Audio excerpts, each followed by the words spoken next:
Hi, welcome to another exciting episode of the Andre The Beast Crayton Show with my celebrity co-host, the star and host of the new podcast premiering this spring, Jessica Javens is in the house. What's up, Jessica? Hi, Andre. So happy to be here with you and co-hosting and starting my podcast and helping people achieve a life they love. Thank you so much for everything. Before we introduce our guests, tell the viewers a little bit about the podcast and why you decided to do a podcast. We know your life has been filled with all kind of adventures and stuff, but also a little bit of learning at the same time. So tell us a little bit about the podcast and why the need for it. Well, it started with my transformation, and then with that, a rediscovery of my passion of helping people to love a life, love their life. So the podcast is a way of bringing all of that transformation in all quadrants of life. It could be financial, spiritual, relationships, mental, emotional, everything that you need to do to have a complete and happy life. So by bringing all of these different guests and talking to all of these other people who also went through transformation, I want to inspire all the rest of the world. I think we need that in this world where everybody needs to share. Because I always tell people we're one microscope, one microorganisms away from each other. We all have a common ground and a common interest. I appreciate you bringing a new podcast to the world so the world can see it. Make sure it comes out this spring, right? Yeah, yeah. And much more coming after. Oh my God. Okay, okay. Now let's go deeper. Let's go deeper. Today's guest. Oh my God. How do you explain today's guest? I've been blessed. I mean, we get so many outstanding guests on the show. It's crazy, but this one is unique. This lady is a bestseller. And I know you hear that all the time. Somebody say, I'm a bestseller. Okay, this is a bestseller. Her nutrition, her health, everything. But this is the tripped out part. Imagine losing everything. Everything. Imagine even losing your transportation. You got to ride a bicycle. That's some crazy shit, a bicycle to work. And then having the ability to bounce back. And not just bounce back, but bounce back a millionaire. Wow. That shit sounds like some shit out of a movie Yeah, out of a called The movie. Unbelievable. Right. So without further ado, we gonna let her tell this story. I'd like to welcome to the show the one, the only Miss Millionaire herself, Maria Emmerich, to the show. How we doing, baby girl? Well, thank you so much for having me on. It's such an honor. I'm very grateful to be here. Before we get started with this beautiful journey of yours of definitely beast mindset, tell the viewers a little bit about who Maria is. The Keto Queen. I know that's a title that other people have given me. I think I laugh at it. But most people do know what the keto diet is now. I wouldn't say everybody knows how to do it properly, but a lot of people know that trigger word, the keto diet. And for me, I've been doing it for 28 years, and I've been helping people transform their lives doing it for over 20. Um, I think that it can be a very powerful diet, helping people get off blood pressure medication. It reversed my PCOS. I've seen it help people with MS walk again. It's pretty transforming for people. Before we get Um, into that keto thing, that's before we get yeah. into, I didn't mean to cut you off. Let's go Okay. deeper. Your story goes way deeper than the keto diet. Let's get real. Yeah. Goes way deeper. Let's go back. What was it like growing up for you? Because to lose everything and bounce back the way you did as a millionaire, dude, I want to know the story. Tell me a little bit about how that journey even started. How did you lose everything? Well, I met my husband when I was only 17. I told him that I was told I couldn't have my own children. And so he's like, well, would you want to adopt kids? And I was like, yes, I would. I mean, I was married before I could legally drink alcohol. And we were still married to today, but we started adopting children. And I graduated college and I was going to, for nutrition and exercise physiology, but I was a rock climbing guide Okay. because I wanted to be a stay-at-home mom. So I was just kind of buying time until the kids came. And so we were way past this adoption process, but it was a really bad time for the economy and my husband lost his job.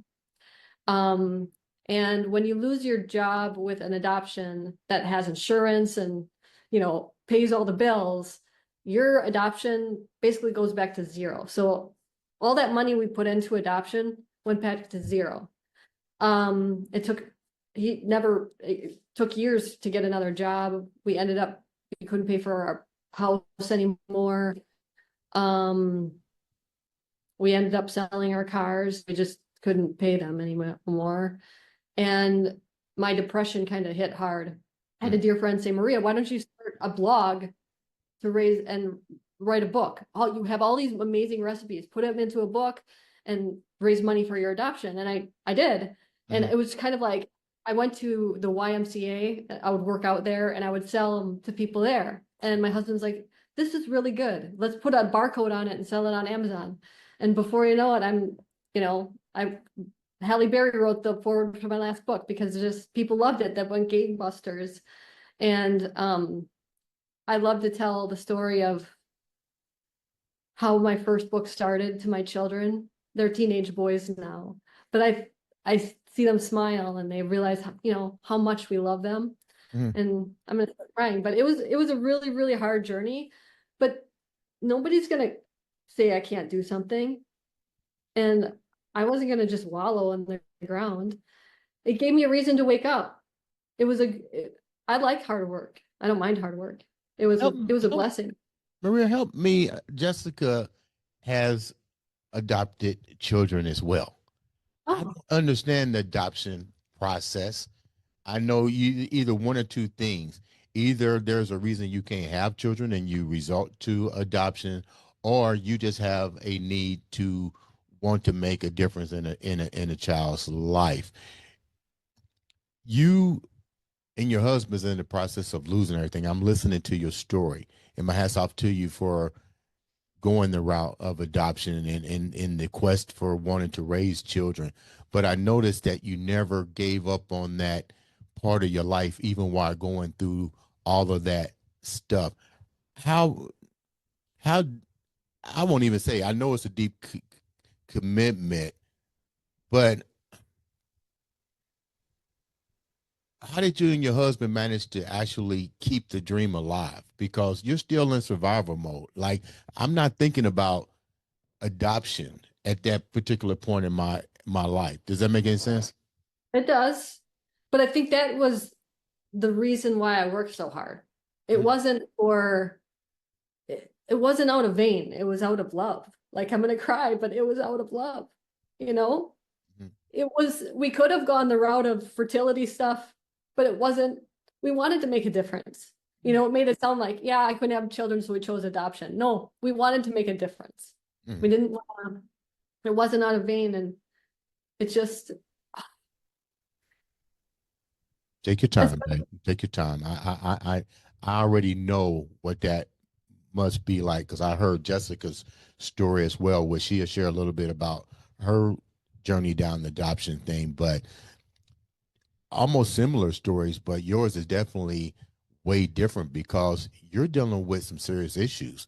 You're losing your property, you're losing your home, you're trying to, keep your marriage together, but at the same time, you still are showing that deep compassion for wanting to have children. What do you think about that, Jessica? I think her compassion is immense, and that what burns inside of her, and that catapult her to be able to not let her dream go.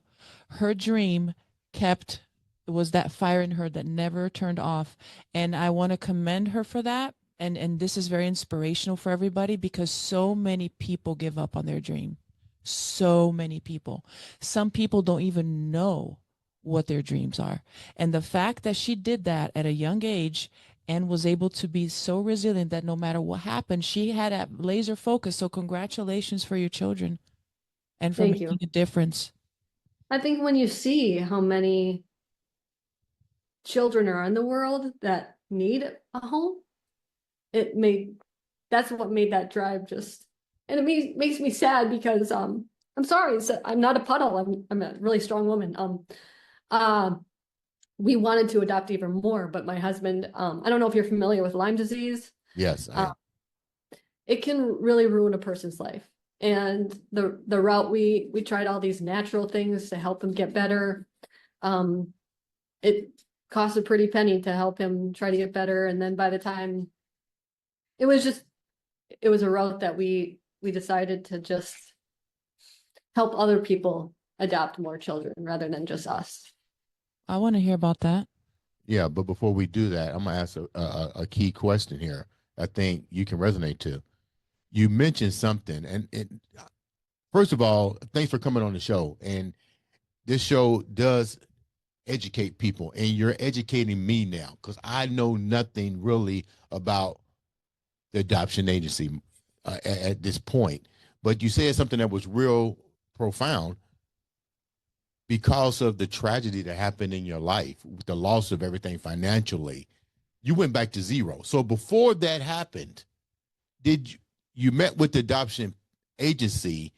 Did you already, and it's going to be emotional because I need to know, did you already have the kids picked out that you wanted to be to come home with, or that process happens after everything is completed, then you go pick the children? How does that work?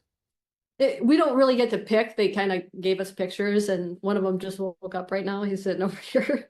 Morning, Kai. Morning, he says. No, they give you like the pictures close to when you go meet them. And that's a whole nother story. We got to meet them and adopt them in Ethiopia's eyes, but the United States didn't let us bring them home. Oh. So that's another story, but remind me of what your question was. Did you so you got to see the pictures of the children? So did you and your husband get to that point prior to all of this catastrophic stuff? Did you see the pictures? Was there a bond there?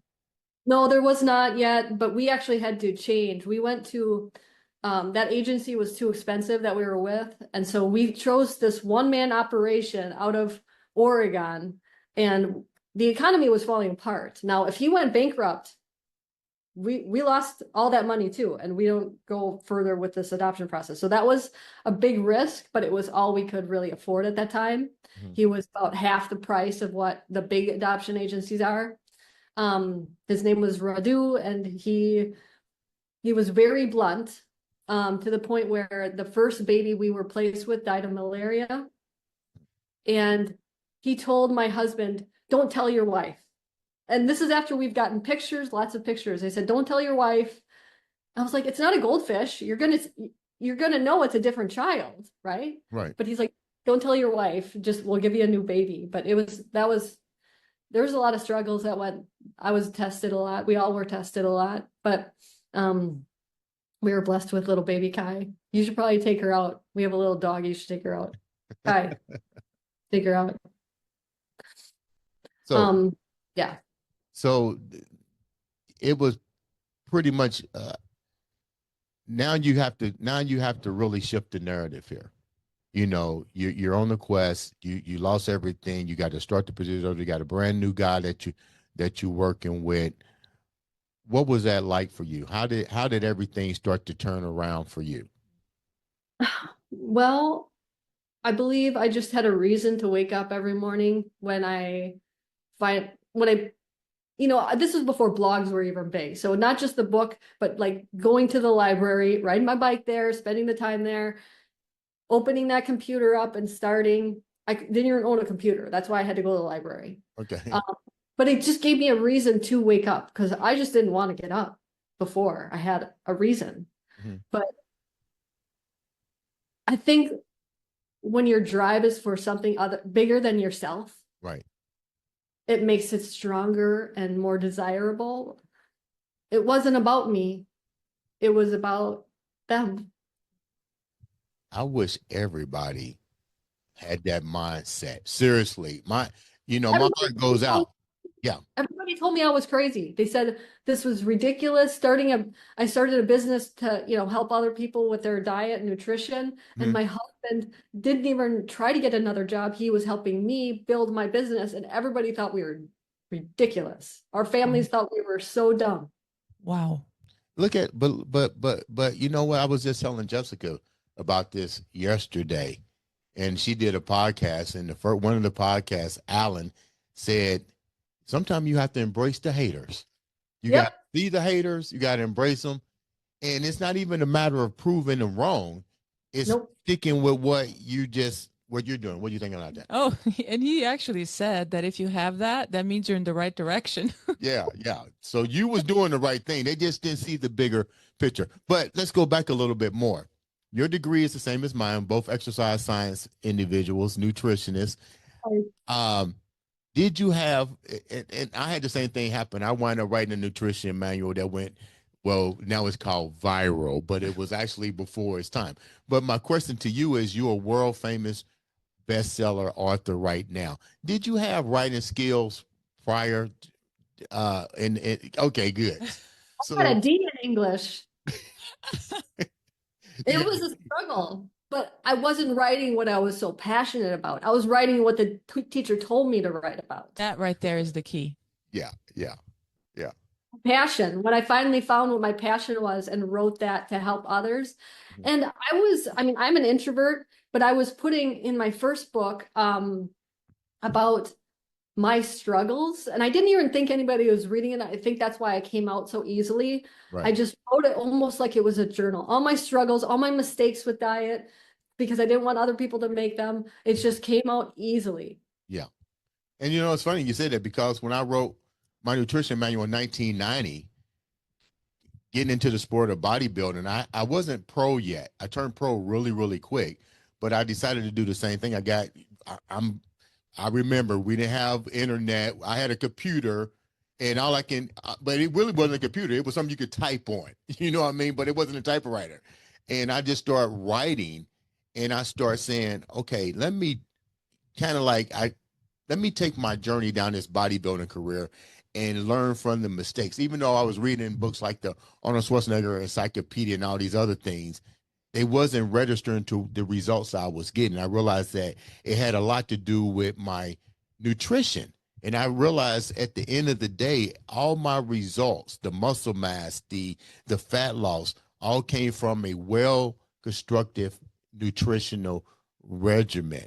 With that said, let's go back to you. You're big on the keto formula method, but I'm not done yet. Let's go deeper. What was at least three? I'm gonna see if me and you thinking the same. If the same thing happened to me as it did you, Yep. what were the three things that handicapped you during your exercise and nutrition regimens? Like when I was in school, what handicapped me? Yeah. Being told that standard American diet was the way to go. I Don't that mean, piss you off when you hear that now? yes, like having like just the whole food pyramid was just so off, and I knew it was a big lie. Wait a minute. Say that again because the viewers didn't hear you because I've been preaching this shit for years. The pyramid is what? It's a big lie. It's all government propaganda. Wow. Okay, so what else? Give me some more. Um, that's a huge piece of the puzzle. It all stems back to where the money comes from. Right. Give me the money, where the subsidies are. And I think that's what the biggest problem is. We're not going from the top down. We're just doing it the wrong way. Gosh, what else? What sticks out in your mind? Actually, that's if I'm gonna send you my nutrition manual free. So you can see I already talked about that same concept. I'm gonna tell you like this. I was preaching this in the 90s when people were still amplifying the pyramid, where people didn't understand the connection between carbohydrates, fibrous carbohydrates, microgramming, MCT, medium chain triglycerides, the fat how important fat is in the diet. And more importantly, people didn't understand this. Your body's already a fat burner because we produce a particular amino acid called L-carnitine that transports fat to the mitochondria. Can we go deeper? Can we go deeper? That's wonderful. Do we got time? That's just like that is so deep. But also like that, protein or red meat is going to cause heart disease and cholesterol is bad for you. Cholesterol, okay, so when people think that cholesterol is bad for you, think back breast milk, right? Breast milk is the best thing for a newborn, right? Yes. You know that breast milk is the highest form of cholesterol you could get. So do you think that God had an agenda to hurt that baby? No. Could you repeat That that is again? I don't think they heard you.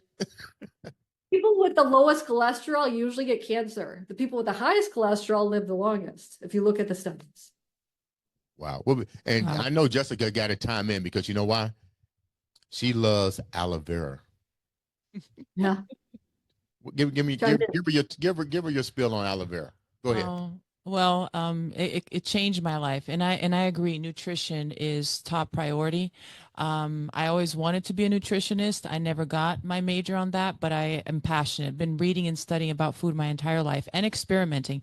I actually always had low metabolism, and I started dieting when I was 8. My parents took me to diet when I was 8. So cutting fat, not eating eggs because it's full of cholesterol, all that kind of stuff. You know what I'm saying? Anyway, so in my adulthood, I already heard about aloe vera. So I decided to try it out. And I take the best one out there. There's no preservatives, there's no water, no nothing. It's just pure inner leaf aloe vera from the most nutritional aloe vera type, which is Barbadensis Miller. So that's what I ingest every day after I wake up and have some water. And it completely detoxified my body. I felt more natural energy. And now, because my intestines are also happy, my serotonin production is great. So I'm feeling awesome. And my skin improved. I used to have skin issues. My skin is very sensitive. That all went away. And I know I just spoke, one of my best friends, she is all into keto, and she teaches me all the time about it because she's a deep researcher and she just loves it. That's her passion too. And we just did a podcast with her 2 days ago. I brought her in and we talked about, I just asked her, what's more important if I want to start getting my health better? Start to exercise or start with what I'm eating? Hands down eating. 100% eating. Just, you can run a marathon and a half and burn 1 pound of fat. That is a lot of energy you're putting out there, but when you just think about, you don't put diesel gas into a Ferrari, right? Like what you put in is going to give you a better output. You have to treat yourself. So like Maria, my question to you is, and naturally, I know about every diet there is. I've been around. I'm not going to tell my age. I've been around, so I've seen the diet. I've even heard of the spinach diet, the cauliflower diet, the biggest one of all, the cabbage diet. I'm like, oh my God, people. How important is it for a woman to start implementing a keto basic nutrition regimen into their diet? And what age bracket should they be more concerned about putting it into their regimen? Well, first of all, when you do keto, you have to think about, why are you doing it? The 99% of people do it for weight loss, right? I mean, there's other benefits, epilepsy, seizure, things like that. And in that case, I'm going to do a high fat, moderate protein, low carb approach. But if it's for weight loss, we're doing a high protein, moderate fat, low carb approach. So I'm not saying fat is bad, but the reason for epilepsy and seizures that I limit protein is because that it could keep their seizures away. But if you're not worried about seizures, then we need to focus on protein, especially in the menopausal area when the leucine shift is going back down again. Mm-hmm. You need more protein to keep that muscle. But when you are menopausal, your estrogen drops. Hopefully you think about HRT for many, many reasons, your arteries, your bones, all of that. But also you become basically insulin resistant. Mm. Because that estrogen is so important for your gut, your brain. This is why brain fog happens, all the stuff. But you also become insulin resistant. That's why cutting the carbohydrates is so important. You can't eat the way you did when you were a teenager anymore. Mm. I could never eat that way, which I'm glad because I had to learn how to eat properly when I was a teenager. How much protein how do we find out how much protein do we need? I do have a free calculator on my website, but it's going to depend on your lean mass. Because if you do it on your whole mass, if you are, 100 pounds overweight, you don't want to eat that much protein. You want to eat it how much your lean mass is. Makes sense. Is it, see if I'm correct here, is it 1 gram per idea body weight? Yeah, or I do more lean mass, but Okay. Now, I don't think that I can actually eat that in meat every day. So it would could it be be, different. It doesn't have to be, it doesn't have to be meat. Protein can come in different forms. Like I have a cinnamon roll that's all protein. I have a Wendy's Frosty that's all protein. Like you can make it from not just steak, Mhm. or it could be more interesting. Maria, did you just say a Yes, cinnamon bun? yes. Made My of favorite. protein. When I was a teenager, when I was really overweight and had PCOS and depression and all this stuff, I worked at a coffee shop where before I'd go to high school, I would go to this coffee shop and I would make the scones and the muffins and the cinnamon rolls. Okay. Mhm. After school, I would go back to the coffee shop and we would close about 5:30, and whatever didn't sell, I got to go home with. So you think I'm lying, but I knew on Fridays we would usually sell out of cinnamon rolls, so I would make extra.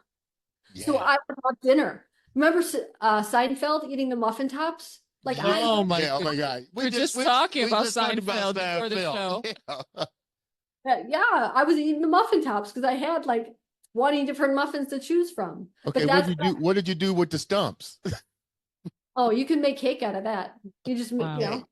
Okay. but that's what I was living off of. So to change my diet, I was not going to live off of chicken breast and broccoli because I do not like that. Right.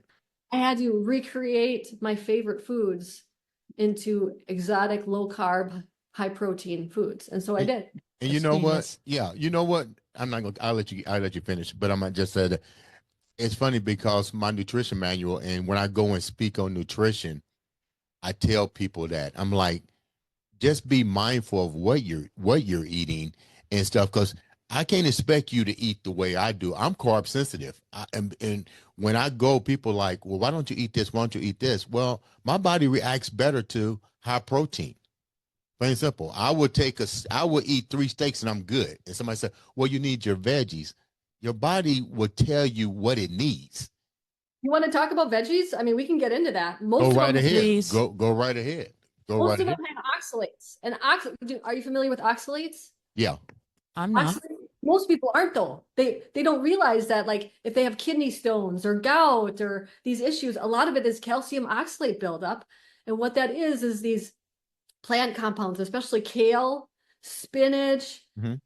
celery. So people doing these juice cleanses, they're eating a lot of oxalates because that's all raw vegetables. If Mhm. you cook them, you're going to lower the oxalates, but that's still not something I recommend. Yeah.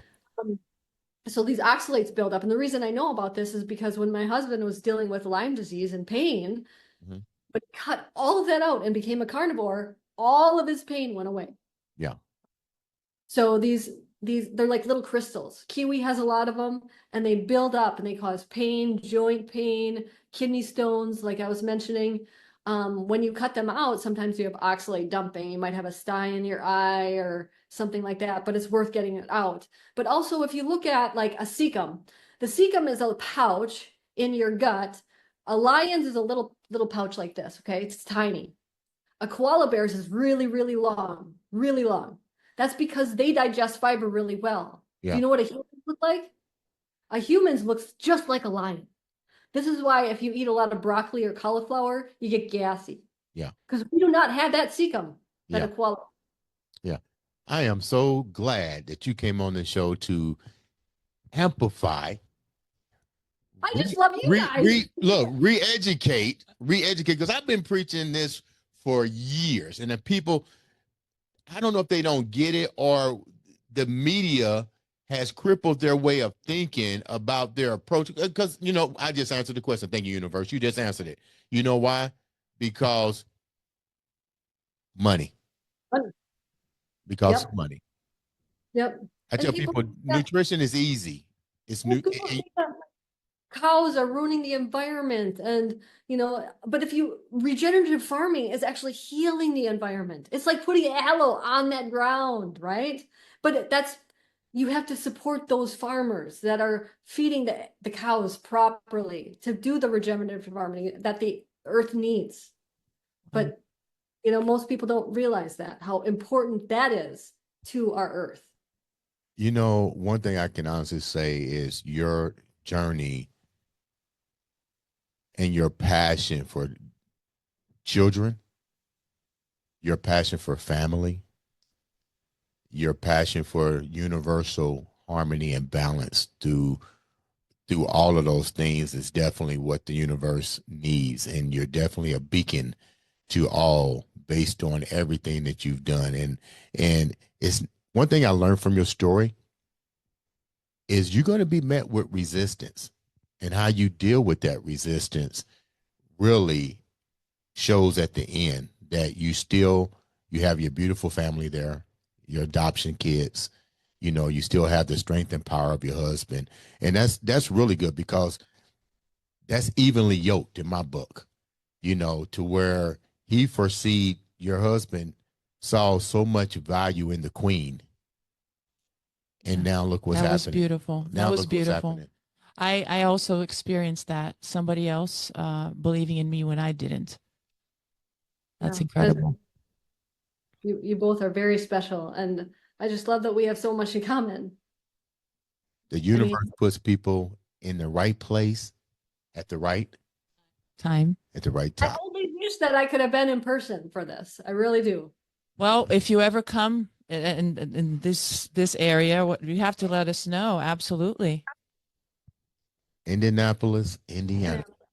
Well, I live in the greatest city in the world. Let me put it out there. The greatest city in the world. I'm going to rep my city. The Go Hoosiers, right? That's right. Go Hoosiers, baby. Go Hoosiers. But I live in Wisconsin in the summertime, so I am closer in the summer. You're in Hawaii. You don't need to go anywhere. Yeah. I do love Wisconsin in the summer. I hunt and fish, and I love all that. Before we wrap up, how can the viewers reach out to you to support you to get your book? How can and you know what? Even have you guest speak, because your story is beautiful. How can the viewers reach out to you? I mean, honestly, you don't have to buy a book. I have thousands of free recipes on my blog, but if you go to ketomaria.com, it's the easiest place you're going to go. You'll find I have retreats where we go and just hang out in different parts of the world. There's free recipes there. If you go all the way to the bottom, I have free Facebook groups. I understand. I was very poor. People don't have to spend money to transform their lives. It can be free. So check that out. ketomaria.com. The calculator's on there too. Awesome. Oh, you want the calculator. You want to know about protein, huh? No, she yes, because if you don't know how much you need, you're not serving your body the way you should be serving. So you need to know how much protein you need to get. And depending on what you get, like the amount of protein in a piece of chicken or a piece of meat or a piece of pork is all different, the quantity. So you need to know these things, or else you're thinking you're doing something right and you're not. That's that Italian and that Brazilian accent of enthusiasm coming out of her right now. She's not beauty, but she's also brains. Yeah. Before we wrap up, you deserve the opportunity to tell people what keeps you going, what keeps you in that beast mindset. All of the testimonies I get every day. I don't even ask for them, but I'll get, whether it be on the free Facebook group. Twyla on the free Facebook group lost 270 pounds. Wow. Just free information she was getting from us. We're on there all the time giving information. Hey, goosebumps all over. That's amazing. But just people getting off medications, getting off pain medications, blood pressure meds. Like I told you, walking again with MS, It's my mom actually, she was starting to use a cane, and then she started doing keto with this friend of mine. she lost all the inflammation, gone. I love that. And it's so true. And you just, what people don't realize, carbohydrates, when you put them in your mouth, they become sugar. Yeah.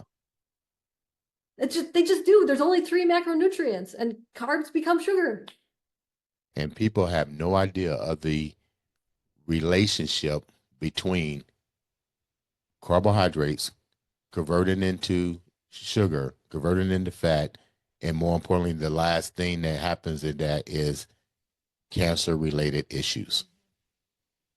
Yeah, cancer loves glucose. Yeah, it Sugar. feeds on Could you it. say that again? Because I was about to say that. Could Cancer you loves please say glucose. that again? Yeah. Cancer loves sugar. I mean, it just gobbles that stuff up. The more sugar that you keep consuming, the more cancer environmental factors we set up. We all have cancer in our body, right? Yeah. It just depends on if it's going to grow or not. I'm not going to feed it. I hope you don't either. Thank you for saying that. Now, the last thing we're going to do before we wrap up, something that's dear to you. You're now a mother. Your kids are adopted. Everything went through. What's that like for you? I know that people see us as different colors, and so they see us as an adoptive family, but when we're together, we don't feel it at all. I'm sure you get that, Jessica. You don't feel that they're not a part of you. That's my arm. That's my arm. I mean, they're just an extension of me. We play we homeschool, we play games together every day. Mhm. We watch movies together. Like my teenager says, "Hey mom, you want to watch a movie?" Like that's just, I want that relationship with them. I take them out paddleboarding with the whales out here. Like it's just, Can it's you just the take best. me paddleboarding with the whales? Will you come? How about we do a podcast here? Hawaii would love it. Oh, wow. That would Yeah. be awesome. Wow. Oh, Listen, I tell my kids all the time, I said, you didn't come from here, right? But you came from here, and I chose you. And theirs has been studies that show that when you start having that relationship, the chemicals and everything that happens with the dynamics in every level that you can think of is exactly the same as if they were biological. I know that. I mean, I'm gonna get a little personal here. I don't want to take up too much of your time, but I know that my parents wish that we would have had our own. They don't get it. They don't get it. Just because they don't look like me doesn't mean that they're just, Yeah. I think like it's just so much more love because like you said, I chose them. Mm-hmm. Absolutely. You know what? Let me say once again, thank you so much, Maria, for coming on the show. We're definitely going to take you up on an opportunity to go to Maui and do a live show there. We're going to paddleboard with the whales at the You same. got my number. I'm serious. Yeah, I'm serious too. That's on my bucket list. I'd probably be Oh. scared as hell, you know. Oh, my heart jumps out of my chest every time, but it's awesome. If you Thank go to you. my Instagram, I mean, that's my picture on I saw that. Yeah, me, I saw that. Right. Yeah. my son on the paddleboard with the whales. Yeah. Someday the Yeah. crazy mom took me on the paddleboards when I was just a little kid. You know what, Maria, thank you so much for taking time to come on the show. Definitely have you back. We're definitely going to Maui and take the show there and do all that good stuff with the whales. Ladies and gentlemen, and I'd like to thank my co-host, Thank Jessica you. Jarvis, with the new podcast, Jessica Jarvis Talks, Love it. premiering this spring, hosted and presented by the I Am Beast Network. Ladies and gentlemen, this has been another exciting episode of the Andre The Beast Crayton Show.